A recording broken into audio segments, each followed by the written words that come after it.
வணக்கம் நண்பர்களே, வாங்க சாப்பிடலாம். மணி 3 ஆயிடுச்சு. இப்ப சாப்பிட்டுக்கிட்டு இருக்காங்க. டைம் கிடைக்காம அப்படி டைம் கிடைக்காம சாப்பிட்டு இங்க வந்து இவ்வளோ வேலையும் பார்த்து அது வேற இவங்க கம்ப்ளைண்ட் பண்ணி இந்த வேலை சரியில்லைன்னு சொல்றதுக்கு நம்ம வீட்டிலே இருந்து நிம்மதியான சாப்பாடு சாப்பிட்டு டயத்துக்கு இருக்கலாம். அப்படித்தான் நண்பர்களே. ஒவ்வொரு நாள் நான் காலை சாப்பாடு 7 மணிக்கு சாப்பிட்டுருக்கேன். சாயந்தரம் அப்படி வேலை பார்த்துருக்கோம்.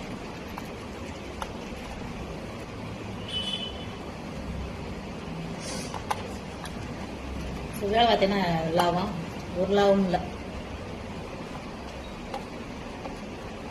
அப்படித்தான் நண்பர்களே. சோளவோட வேலை பாரு.